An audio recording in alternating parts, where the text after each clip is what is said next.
of the importance of leadership and particularly purpose and passion.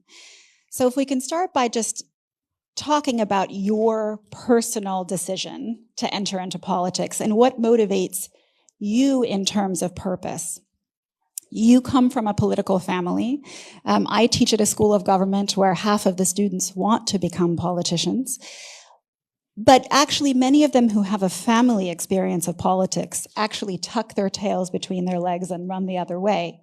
So the first question I really want to ask you is, can you tell me a little bit and us a little bit about your decision to enter politics? And I know it was a tumultuous one from the decision to leave the Legislative Assembly and really push for the creation of the Telangana. Thank you, Maya. In fact, like millions of young Indians, I too landed up in the US for my formal education. I had already, completed my master's in biotechnology from India. And then subsequently, I also ended up getting a business degree from CUNY, City University of New York. And then I was happily, this was the time when dot-coms were happening. It wasn't the time for, as we call them, startups now. This was the time when we used to call them dot-coms. I was happily working in one of those dot-coms and doing my thing. And then, one thing led to another. There came a time, when my father, who also was the champion, who was the leader, leading the movement for creation of a separate state, had to quit his member of parliament, his seat in parliament. And it became sort of a life or death battle, where his win was something that would really define and decide the future course of that democratic agitation. So this was a time when he was appealing to the youngsters in my state, to rally with him. It seemed a bit, logical and also possibly, also I think just to jump in. And I did leave my job, a very cushy job actually, and ensured that I joined him. And I didn't tell him, like any father, he would shout at me. So I didn't tell him. I just jumped in. And this was about 19 years ago, in 2006. I think next year would be 2 decades.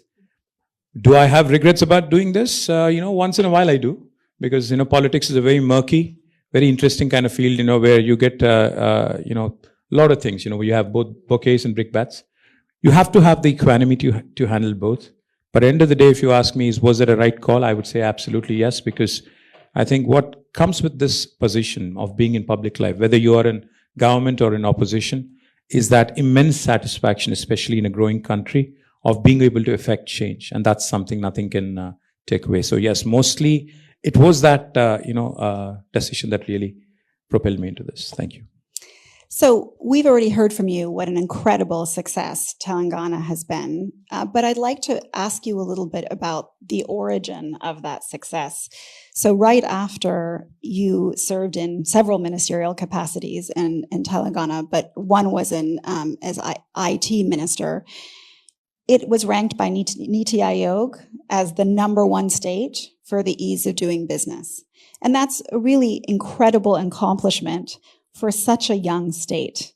And you mentioned the sort of history of maybe, that a new state was a part of the success, perhaps, because you had a lot of passion, a lot of purpose that was built into the very starting moment.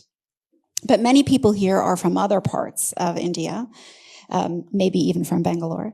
And they would so for when you think about what is transferable from the experience of what were the key decisions, the 1 or 2 things that you think are really key that other Indian states should learn from when it comes to what Telangana got right about the ease of doing business? The most interesting and most heartening thing about India is, India is not a homogeneous country. We are very, very, you lived there for a bit, you worked in India as well, you'd know it. It's a very diverse country. Everything changes in India every 200 kilometers. The language, the dialect, the culture, the cuisine. I think even probably the politics. So therefore, I think what needs to come about, or what needs to happen really, if you ask me, is the cohesion that is supposed to bring Indian states together. The cohesive force. Where we learn from each other, where we don't have to reinvent the wheel. That is something that is, I believe, truly missing right now in India. So I would say 2 things. If other states have to emulate and grow and really not leapfrog but pole vault into the next league, I'd say two things. One, leadership, passionate leadership, which is bent on effecting change in the time span that's given to us. And two, of course, with all the diversity, with all the disconnect that there is between Indian states, I think Government of India playing a role of ensuring the role of a big brother, where you would actually possibly do a SWOT analysis by state and say, you're good at this, stick to this, you're good at this, please do this. And then so there's no stepping on each other's toes, then there's no bickering of sorts in between the states, but learning from each other, working in a complementary fashion. We use this word federalism very, very loosely in India. So cooperative federalism is what should be the order of the day. Nothing else, that'll take us away from that. Yeah, because stronger the states, stronger the country. Mm-hmm. Interesting. So central coordination was not one of the answers I thought that you were going to come up with when I asked you that question. So let me ask you just about how you think also India's North-South tensions, if I can use that word, are going to play out, given that the South, the 5 big southern states, punch above their weight economically. They're 20% of the population by some counts, or 40% of the economic production, for some of the reasons you've highlighted here. One of the things we know is coming up is the redistricting, and that at the national level. And you yourself have called for redistricting to be done in accordance with that sort of some of the economic contributions of states rather than by population. So how do you see some of the politics of what is, it's not a divide, but every country has these tensions. China has these tensions at formative moments. The United States has had these tensions because you often have regional differences in what economies do. So do you think of that? How do you think about the politics of that playing out in the next decade? Well, I don't agree that there is a divide of sorts between the South and the North. Of course, South has progressed well, has done probably far better than the rest of India. Like you said, 19% of India contributing to almost 38% of India's GDP is a significant number without a question. But end of the day, I think all of us cutting across different parts of India are Indians first, especially, and we all work under the larger rubric of India. It is our Indianness that really brings us together, that really keeps us together, that really binds us together. Yes, like every family, we do have our issues. I'm sure like every other family, even with 4 members or 5 members or even a larger family, I think how family sits and resolves its issues. I'd say the topic of discussion, the topic of contention right now is redrawing the boundaries of the Lok Sabha seats within the states and within the country. Now, that is going to be a point of discussion and debate and a lot of dissent as well. Because, democracy is about these 3 Ds, discuss, debate, and dissent, right? Mm-hmm. So we are raising our voice and we are saying, you don't have... There was a time, Maya, if you remember, in late 70s and 80s, where population was considered a bane. Mm-hmm. Population was considered something of a menace which needs to be curbed and controlled, and therefore governments have brought in these measures called family planning, etc., etc. The South actually effectively implemented family planning, and therefore population has actually come down in the South, whereas in the northern part of India and also several other pockets, population continued to grow. Mm. So today, if you were to go by the latest population numbers for delimitation and redrawing the boundaries of parliament seats, it would be a travesty of justice. Effectively, what it would mean is you would be punishing those states that have done well in the larger interest of the country, and you would be rewarding those who actually haven't followed or adhered to the government of India's dictum. Mm-hmm. So therefore, we came out with a radical proposal saying, Telangana is a state which is about 2.5% of India in terms of population, but we contribute to 5% of India's GDP.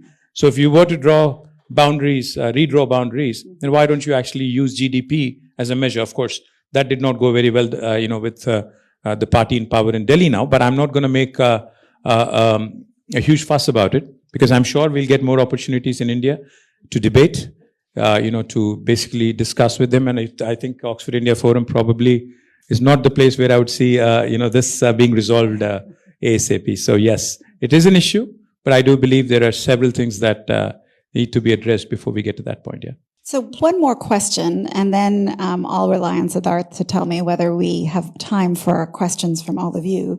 One of the things we teach at our School of Government every year, in which we have a very hefty representation of Indian students, including one that's here, is that you need to develop political priorities, and having a big list of priorities actually means having no priorities, because to prioritize means to choose the one or two things that are really important for you to focus on. And that it's that political will, it allows that political will and purpose to focus on one or two things. So my last question to you is, in a future in which you were chief minister, what would your one or two priorities be for Telangana going forward? I think, without economic growth, without growing your economy, you would not be able to accomplish, any kind of objective that you may have for yourself. So I would say the first and foremost priority would be continuous economic growth and economic expansion, creation of wealth. And I think parallelly, a country like India, you cannot be oblivious to the fact that there is a huge population which basically needs support, and the vulnerable section in the country which needs a bit of handholding. So I'd say continue to push the economic agenda, continue to create jobs, continue to attract investments, continue to create wealth, parallelly ensure that you take care of the most vulnerable. So I'd say a fine balance of welfare and economic growth is what we have seen in Telangana, and I think that has worked brilliantly. And we are not the West, we are not the UK or the US to be completely oblivious, to be completely ignorant of the asks, of the demands, of the population which is really yearning and which is really wanting a certain upliftment in terms of standards. So of course, healthcare, education would be priorities, but I would say you'd need economic growth to fund them. You'd need economic growth to make this happen, to effect this change. So a good combo of economics and welfare is what I would say. Great. Two questions, I'm told. Oh, that's a tough. All right. I know that you've already asked a question, so let me start there. Yes, please. Mr. Rao, youth political participation in India is definitely skewed, and Telangana is not aided to the entire concept. But in your prolific experience, both as a mentor and a sponsor, have you had an opportunity to mentor young women to get into politics? And if you have, what are the bottlenecks that you think women face and how they can change their entire discourse around? Like every other field, like Preeta was asked the same question as well, like every other field, women do have challenges without a question. But I think that's set to change now with the reservation that has already been passed, legislated. I think that is really going to be a game changer for our country. And 1/3 is obviously by default, it is something that no party or no leader or no state has to, make it happen now. But if we are able to go beyond that 1/3, and if we're able to possibly push for 40%, I think most certainly I believe, in fact, Preeta was probably being a bit, probably holding back, I would say. I can say this more openly. I think women do a lot of things better. You're more organized. You're probably a lot more focused. So I think India will see not just leapfrogging, but pole vaulting in the next decade after women start participating and women start becoming lawmakers and becoming change makers. So yes, we are going to witness that in our lifetime. Somebody said, will I see this in this lifetime? I do believe it is going to happen in our lifetime. I'm 48 now, so I'd probably be around for another 25 years. So most certainly, I hope I'll see that in my lifetime. Thank you.